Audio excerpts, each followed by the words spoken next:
तो चलिए अब देखते हैं कटिंग के बाद इनवॉइसिंग का प्रोसेस कितना सिंपल है। इनवॉइस बनाने के लिए इनवॉइसिंग मेन्यू में प्लस साइन के ऊपर क्लिक करें। जैसे आपने कट किया था तो आपको स्टैकर नंबर या थप्पी नंबर मिला था, वो स्टैकर में आप जाएं। ये इनवॉइस जनरेशन की स्क्रीन में सिर्फ वही स्टैकर्स दिखते हैं जिनकी इनवॉइसिंग पेंडिंग है, यानी कि आपके फैब्रिक कटिंग करने वाले व्यक्ति एवं इनवॉइस करने वाले व्यक्ति को आपस में कोई कम्युनिकेशन नहीं करनी पड़ती।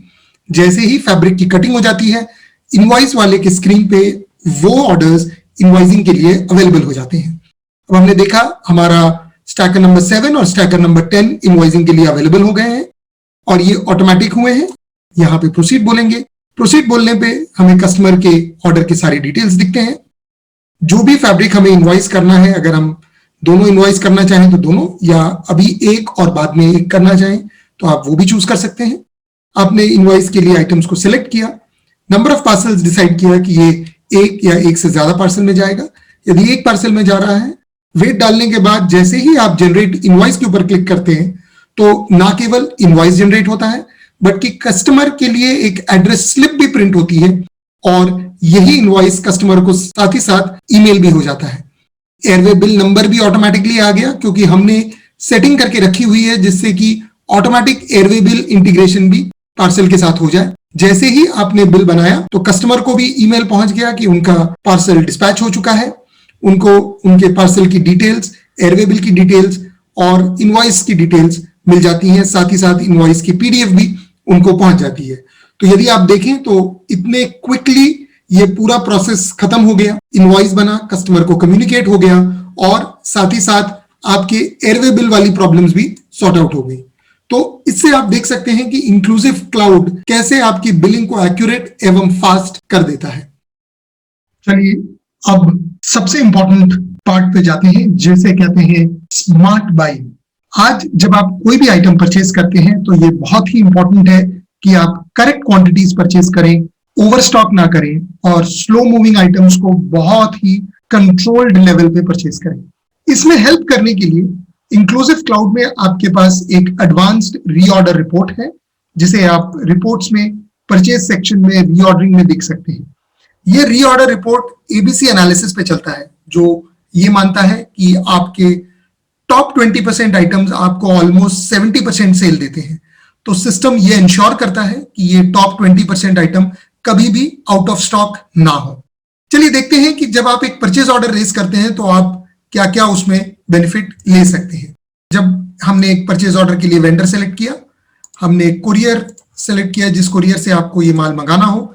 आप वेंडर को अगर ईमेल भेजना चाहें तो आप सेंड ईमेल को क्लिक करें। अब मैंने यहाँ पे कलेक्शन से ऑर्डर कर रहा हूं, मैंने कलेक्शन सेलेक्ट किया, कलेक्शन में एक आइटम 100 मीटर्स कर दिया। यही आइडियाज में मैं दूसरा सीरियल नंबर चूज करता हूं, इसको भी 100 मीटर ऑर्डर कर देते हैं। अगर आप देखें तो हमने 2 आइटम कर दिए। इसको प्रोसीड करके एक बार रिकन्फर्म कर लें और परचेज ऑर्डर क्रिएट कर लें। जैसे ही आप ये परचेज ऑर्डर क्रिएट करते हैं तो सप्लायर को ऑटोमेटिकली ईमेल पहुंच जाता है।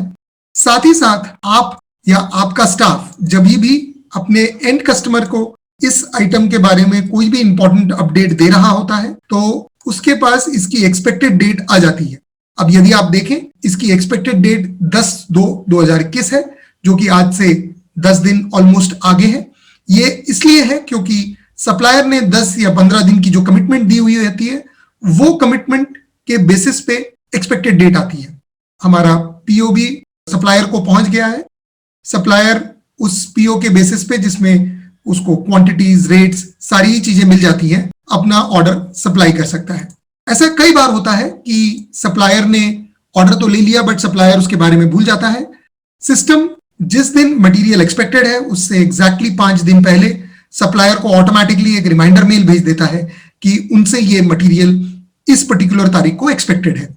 यदि कोई भी रीजन से सप्लायर उस पर्टिकुलर परचेज ऑर्डर को या उस पर्टिकुलर मटेरियल को कमिट किए हुए दिन सप्लाई नहीं कर सकता तो आप उसकी एक्सपेक्टेड डेट को रिवाइज कर सकते हैं। रिवाइज करना भी बड़ा ही सिंपल है। आप एक्सपेक्टेड डेट को रिवाइज कर सकते हैं। जब आप रिवाइज एक्सपेक्टेड डेट में जाते हैं तो आपको ओरिजिनल डेट दिखती है। अभी सप्लायर ने आपको बोला कि चलिए ये मटेरियल मैं आपको फरवरी 16 तक दूंगा और दूसरा मटेरियल मैं आपको शायद फरवरी 20 तक दूंगा। जैसे ही आप ये अपडेट करते हैं तो सप्लायर को एक मेल चला जाता है कि उन्होंने कमिटमेंट चेंज की।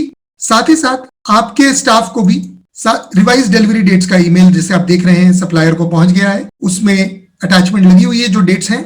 साथ ही साथ आपके इन्वेंट्री चेक करते समय आपके स्टाफ को भी ये रिवाइज डेट दिखेंगे। तो कस्टमर को कभी भी आपने कोई कमिटमेंट दी हो या कस्टमर का रिपीटेड कॉल आए तो आपको मालूम है कि हाँ चलिए, पहले हमने ये 10 तारीख को कमिटमेंट दी थी, अब हमने इसको रिवाइज करके 20 तारीख कर दी है। और वैसे ही इसकी एक फर्दर रिवीजन है। जैसे ही इस पीओ का मटेरियल डिलीवर होने लगेगा तो ये एक्सपेक्टेड डेट ऑटोमेटिकली क्लोज होती जाएगी। तो आप देख सकते हैं कि कैसे स्मार्ट बाइंग से आप ना केवल करेक्ट क्वांटिटीज में परचेज कर सकते हैं, बट जब आपका परचेज का पूरा प्रोसेस चल रहा हो तो आप अपने कस्टमर्स को कैसे क्लैरिटी दे सकते हैं। ये पूरा प्रोसेस आपके ऑर्डरिंग को, आपके परचेज को स्मार्ट, लीन और क्विक बनाता है। इसीलिए हम कहते हैं स्मार्ट बाइंग, फास्ट सेलिंग। है ना आसान? सीखते रहें विद इंक्लूसिव क्लाउड।